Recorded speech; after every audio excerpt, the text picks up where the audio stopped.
Bendiciones, hermanos y amigos, hoy miércoles 29 de diciembre, invitándoles a que se suscriban a este canal YouTube Ramón Romero y denle clic a la campanita. Haga posible que otros también conozcan el Evangelio del Reino. Predique desde este lugar, invitando a otros a que se suscriban.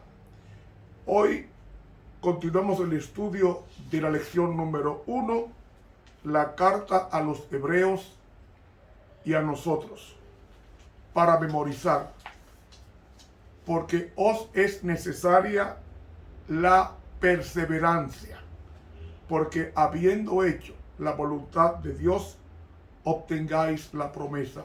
Hebreos 10:36. Querido Señor, fortalécenos como fortaleciste a tu iglesia en el primer siglo de la era cristiana, especialmente a los hebreos. Es en tu nombre que te lo pedimos. Amén. Para hoy miércoles, avanzar juntos. El primer siglo de la era cristiana fue un siglo explosivo. Una gran cantidad de almas fueron cambiadas sus vidas por el influjo del Espíritu Santo.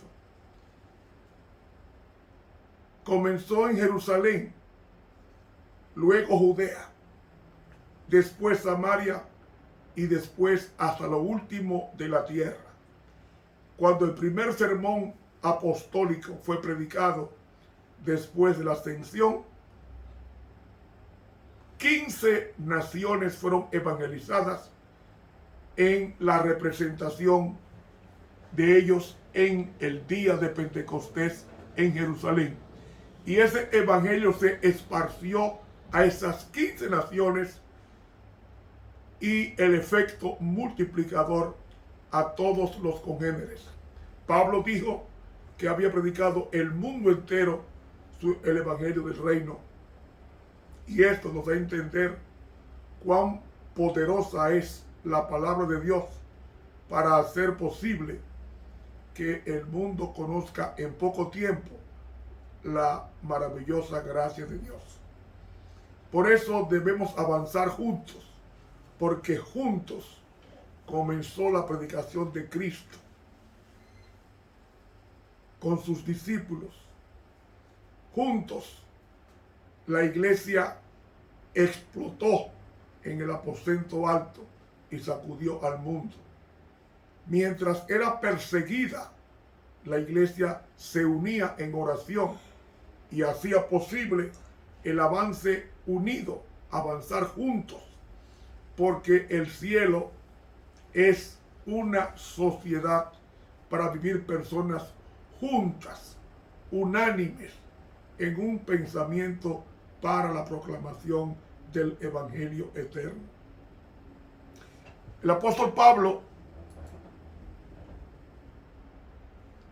es bien elocuente en su epístola a los hebreos y nos dice en Hebreos el capítulo 1, Hebreos Dios, habiendo hablado muchas veces y en muchas maneras en otro tiempo a los padres por los profetas, en estos últimos días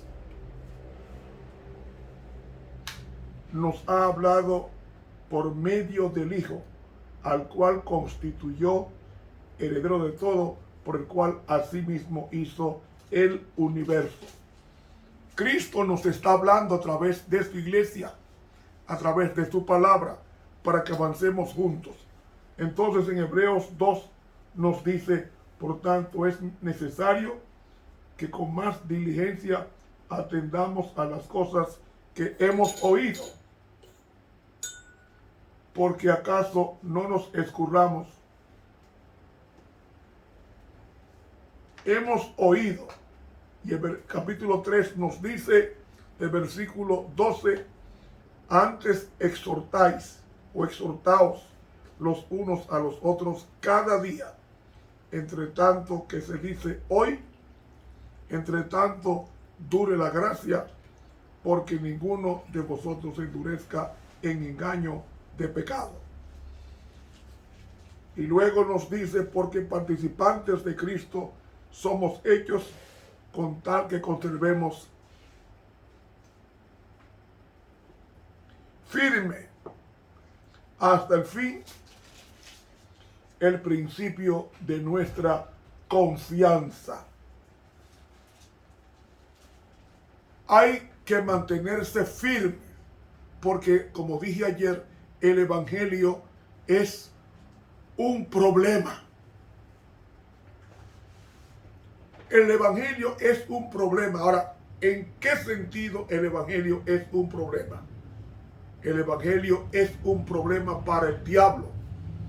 Es un dolor de cabeza, porque el evangelio le está robando cada día,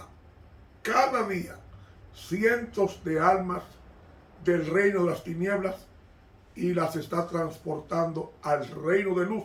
Y eso mantiene a Satanás airado contra la iglesia, porque la iglesia es la depositaria de la gracia. No podemos enemistarnos, no podemos criticarnos. Somos un pueblo que debemos marchar unidos. Esa es la enseñanza del apóstol Pablo en la epístola a los hebreos, entre otras cosas.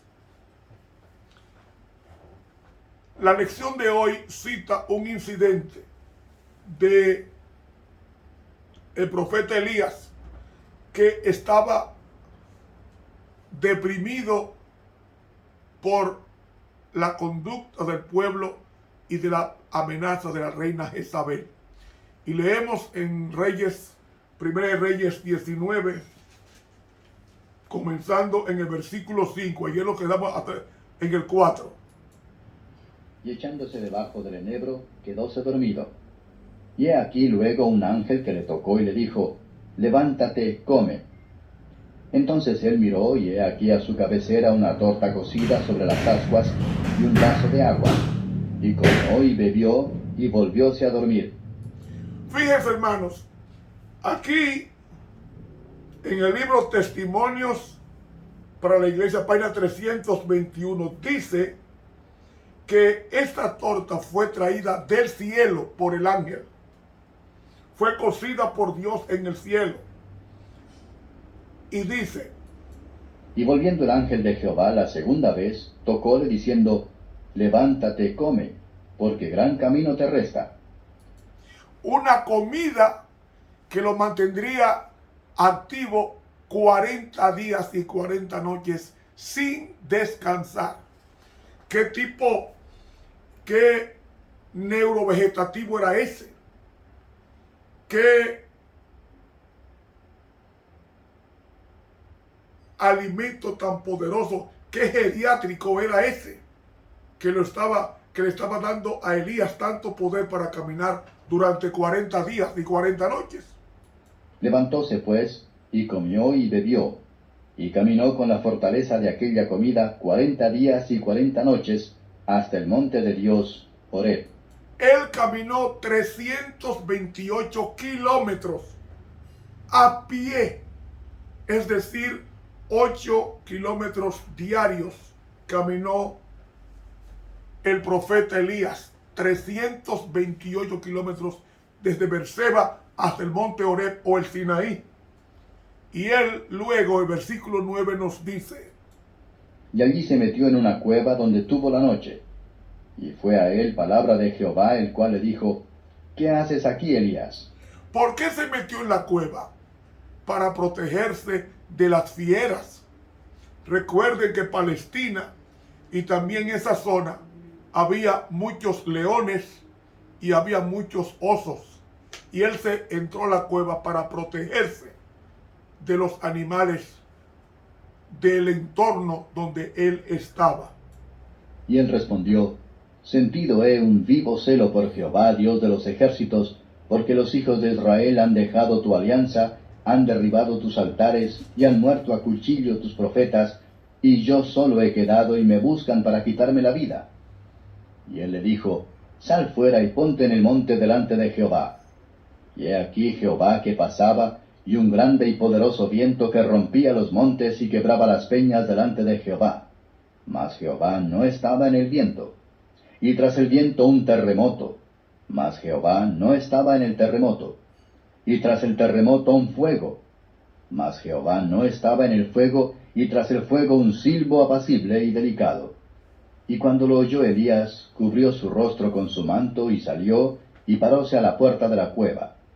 Y he aquí llegó una voz a él, diciendo, ¿qué haces aquí, Elías? Y él respondió, sentido he un vivo celo por Jehová, Dios de los ejércitos, porque los hijos de Israel han dejado tu alianza, han derribado tus altares, y han muerto a cuchillo tus profetas, y yo solo he quedado, y me buscan para quitarme la vida.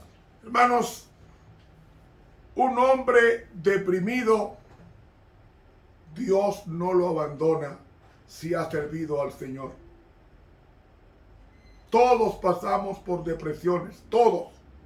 Hasta Jesús pasó por ella. Elías, el profeta. Pero mis hermanos, lo bueno es que la depresión nos invita a mirar hacia arriba y no al problema. No miremos el problema, miremos al Dios que sí resuelve el problema. Por eso es que el Señor estaba tan cerca de Elías que le trajo comida. Una comida que le dio fuerzas para caminar 40 días y 40 noches. Pero no solamente esto, también tenía la fortaleza de conversar con Dios y demostrarse de Dios en su teofanía, de que realmente Él es poderoso para sanar y salvar a los deprimidos. Y por eso dice, hermanos, el Señor, que Él haría que 7,000 no doblaran sus rodillas al Dios Baal, es decir, a Satanás. Pero tú no te vas a quedar solo, voy a buscar otra persona. Y entonces Dios buscó a Eliseo, el sucesor de Elías. Y lo menos que tenía Elías era que pronto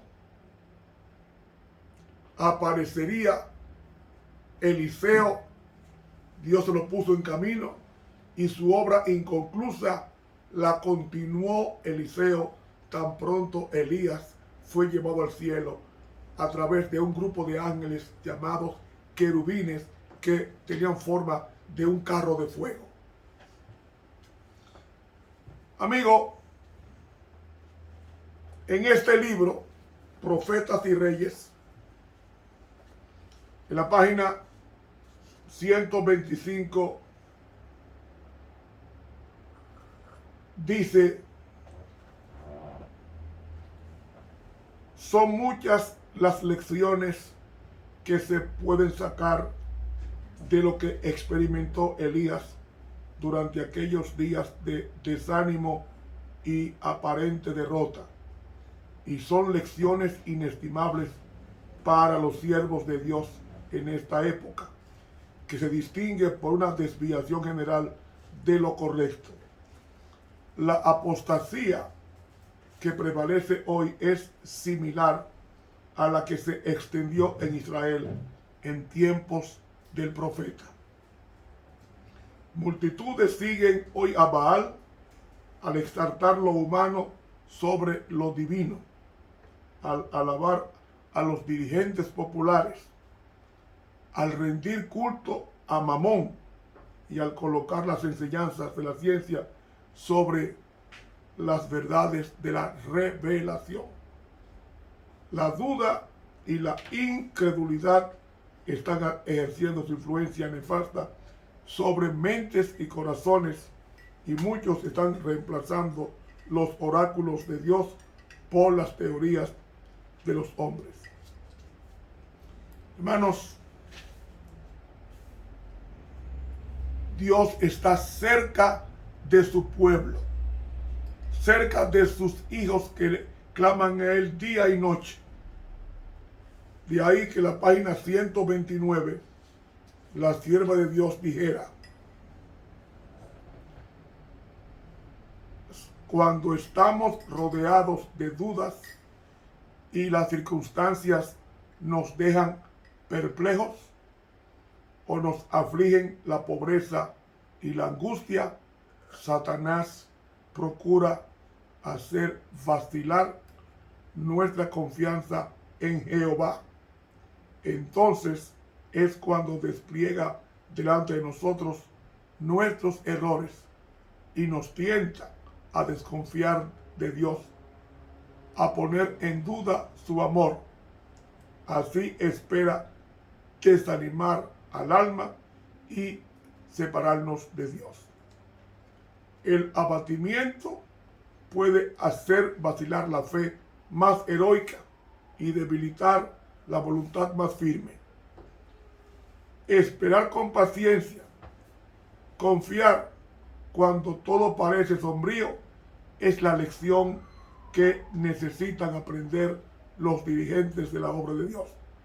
El cielo no los desamparará en el día de su adversidad. No hay nada que parezca más impotente que el alma que siente su insignificancia y confía plenamente en Dios, y en realidad no hay nada que sea más invencible. Hermano cristiano, Satanás conoce tu debilidad, por lo tanto, aférrate a Jesús. Permaneciendo en el amor de Dios, puedes soportar toda prueba. Solo la justicia de Cristo puede darte poder para resistir la marea del mal que arrasa al mundo. La fe alivia toda carga y todo cansancio. Si confías de continuo en Dios, podrás comprender las providencias que te resultan ahora misteriosas. Nunca abandonará Cristo a aquellos por quienes Él murió. Nosotros podemos abandonarle y ser abrumados por la tentación, pero nunca puede Cristo desviarse de un alma por la cual dio su propia vida como rescate.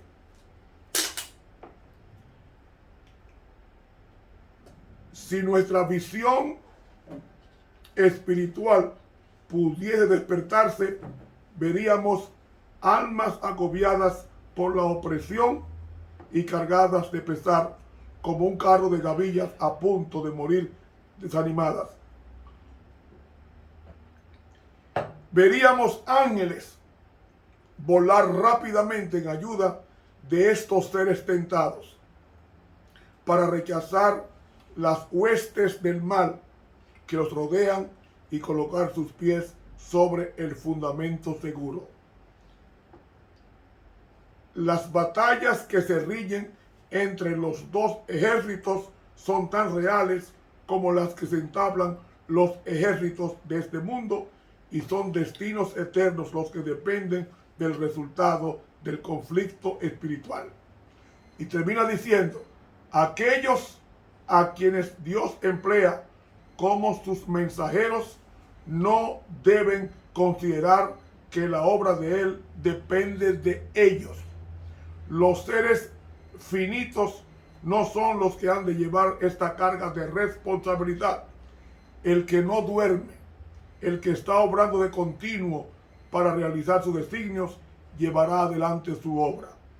Él estorbará los propósitos de los hombres impíos, confundirá los consejos de aquellos que maquinan el mal contra su pueblo.